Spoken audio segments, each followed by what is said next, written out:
morning students. As you know, in last class we are discussing about advantages of advertisement. And you know, if we do advertisement, then we will achieve some points like economy in operations, clarity, information. So in today's class we are continuing the advantages. Fourth point, which name is trust.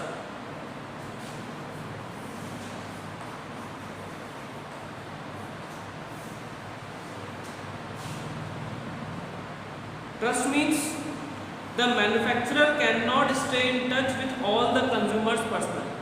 कि अगर हम बात करें, हर seller हर customer से regular basis पर या personally touch में नहीं आ सकता है. Therefore, advertisement help establishes a trust for products available. तो एडवर्टीजमेंट के थ्रू हम हमारे प्रोडक्ट्स का ट्रस्ट अटैच कर सकते हैं. When consumers find that the products sold by the company are according to the features shown in the advertisement, a trust is developed eventually for the brand. और जब customer को लगता है कि हाँ ये जो प्रोडक्ट है ये एडवर्टीजमेंट के अकॉर्डिंग ही है, जैसा एडवर्टीजमेंट वैसा ही हमारा प्रोडक्ट है, तो इन दिस केस क्या होगा, ऐसे केस में कस्टमर का ब्रांड के लिए ट्रस्ट अपने आप आ जाएगा. Thus the products developed by the brand in future are easily accepted by the consumer. कि जो ब्रांड बना है कस्टमर का वो इजीली एक्सेप्टेड होगा. Consumer prefer the product of such brand are ready to pay more price for. जैसे कि हम बात करें कुछ प्रोडक्ट्स हैं जिसकी क्वालिटी को लेकर हमें प्रॉब्लम नहीं होती है, हमें सोचना समझना नहीं पड़ता, तो ऐसे केस में अगर प्राइस ज़्यादा भी है तो हम पे करना पसंद करेंगे as compare to the product of competitor brands of product. कि जो कॉम्पिटिटर्स हैं उनके कंपैरिजन में अगर हमारे प्रोडक्ट के साथ ट्रस्ट होगा, जैसे कि आप लोगों ने सुना होगा और देखा होगा कि कुछ लोग एक ही तरह की कंपनी के प्रोडक्ट को प्रीफर करते हैं. क्यों? क्योंकि उन्हें वो प्रोडक्ट सही लगा. ठीक है, उन्होंने जो एडवर्टीजमेंट में देखा वैसा इन्हें प्रोडक्ट मिला, तो ट्रस्ट का रिलेशन बना. ट्रस्ट का रिलेशन बना तो एम्प्लॉय भी खुश रहता है, कंज्यूमर भी खुश रहता है, हमारे प्रोडक्ट को छोड़कर नहीं जाएगा. The next is convenience.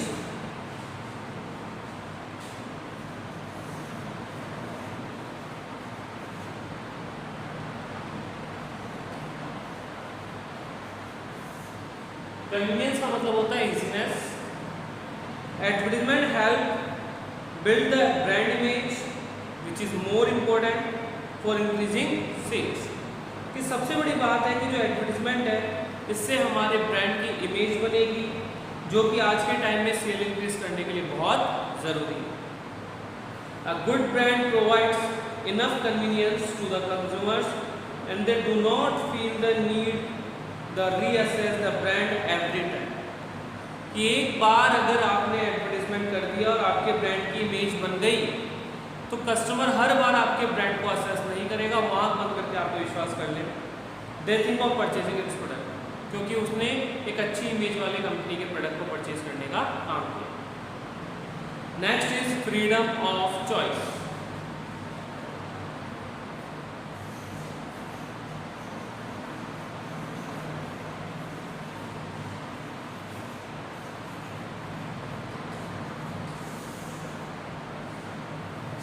Advertisement makes the consumer aware about different products available in the market.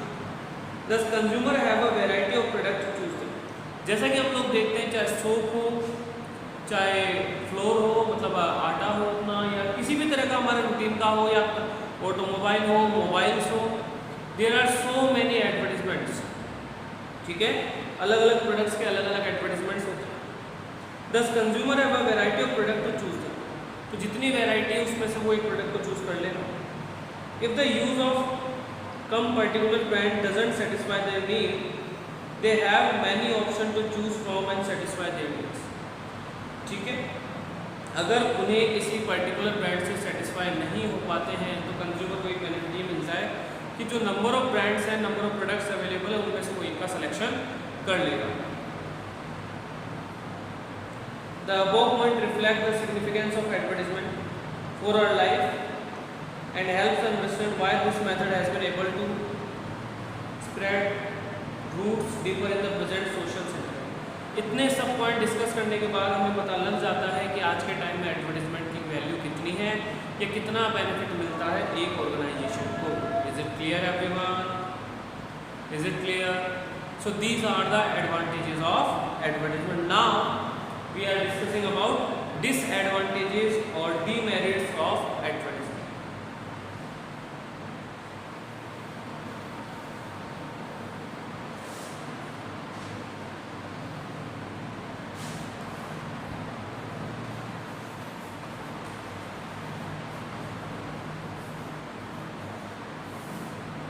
कि एक एडवर्टीजमेंट के क्या क्या डिसएडवांटेजेस होते हैं। The advertisement method has also attracted a lot of criticism. कि ज़रूरी नहीं है कि हमेशा एडवर्टीजमेंट का फ़ायदा ही, कुछ कमियां भी होती हैं। It has been argued that it propagates the sale of awful products. कुछ जो प्रोडक्ट्स होते हैं जो सही नहीं होते उसकी भी सेल के लिए आ जाता है। The next section discusses the criticism of the advertisement method in detail. The first is less effective.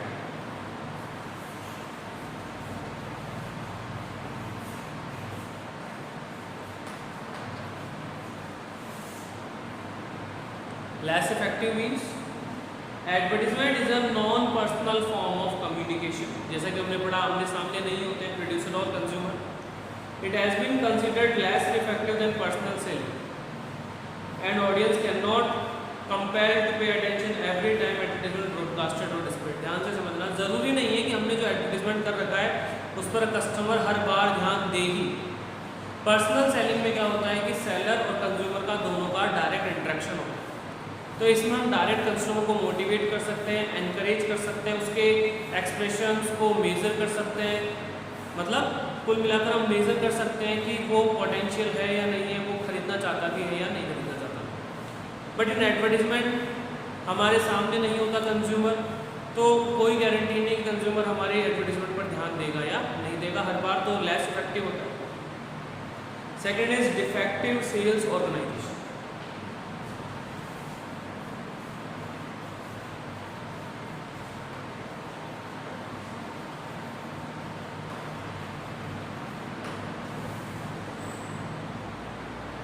Advertisement motivate consumers to purchase products and attract them to the shop. Advertisement consumer को attract करते हैं, ठीक है, goods purchase करने के लिए, shops के लिए. But if the seller is ineffective himself, then the advertisement lose their effect.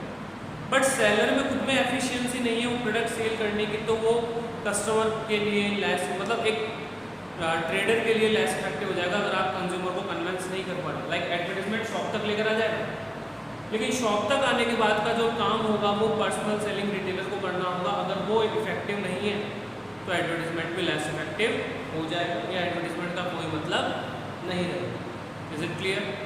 ठीक है। The next is poor feedback.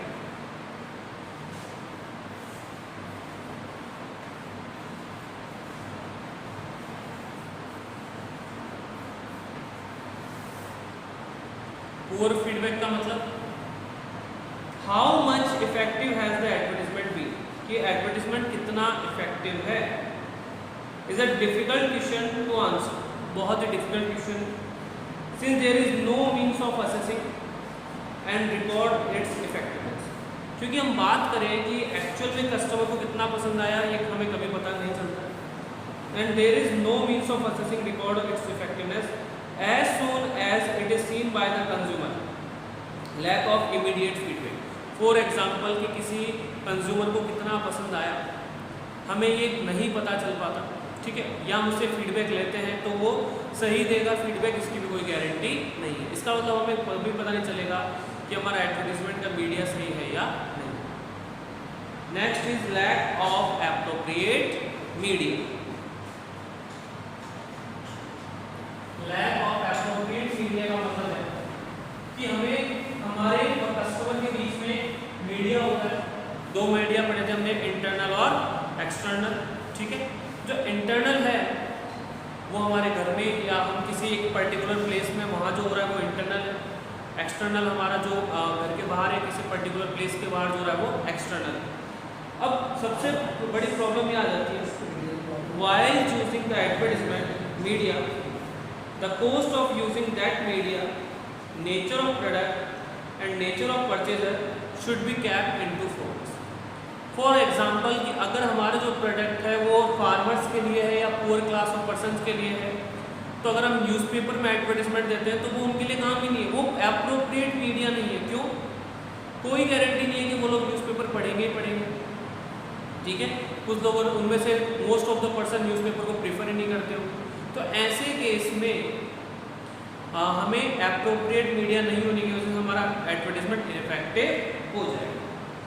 While choosing the advertisement media, the cost of using that media, सबसे पहले तो cost, nature of the product, nature of the purchaser should be kept into focus. In absence of an appropriate advertisement media, advertisement becomes ineffective and irrelevant. कि जो advertisement है वो ineffective या irrelevant हो जाता है। Is it clear?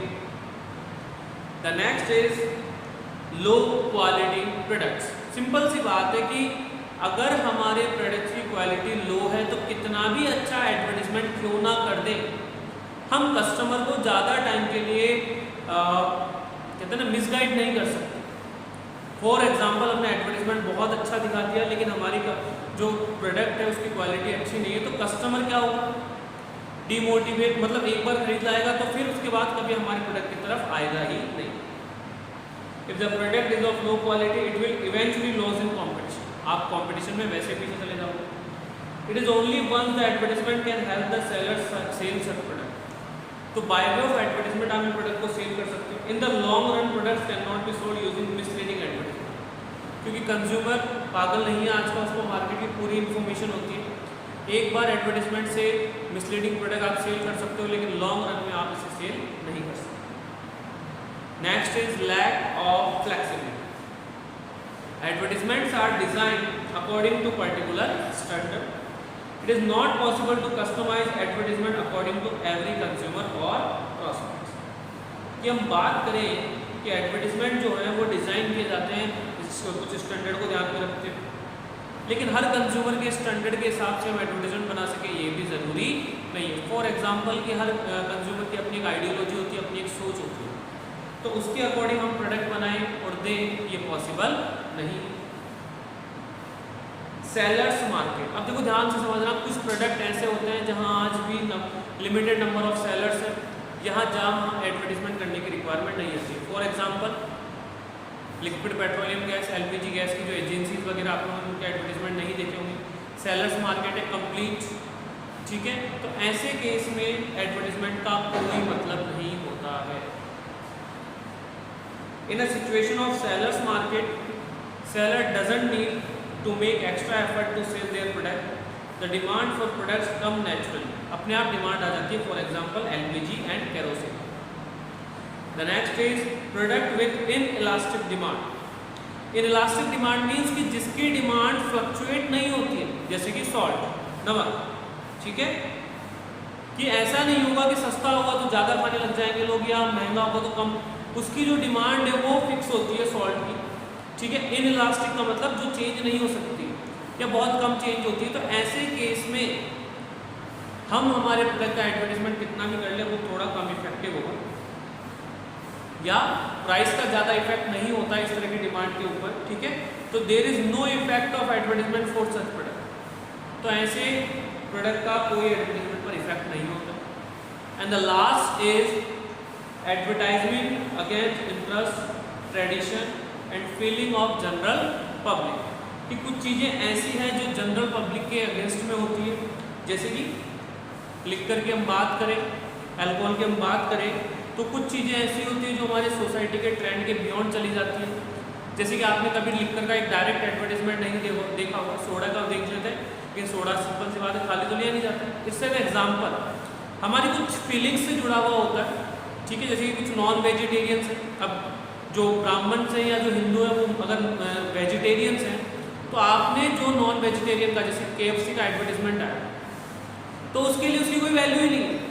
तो ये कह रहे हैं कि एडवर्टीजमेंट अगेंस्ट द इंटरेस्ट, की कोई चीज़ जो आपके इंटरेस्ट के लिए नहीं, आपके ट्रेडिशन के हिसाब से नहीं और या जनरल पब्लिक के फीलिंग के हिसाब से नहीं है, तो ऐसे एडवर्टीजमेंट का भी इररेलेवेंट ही माना जाता है, वो भी इनइफेक्टिव होता है। Is it clear?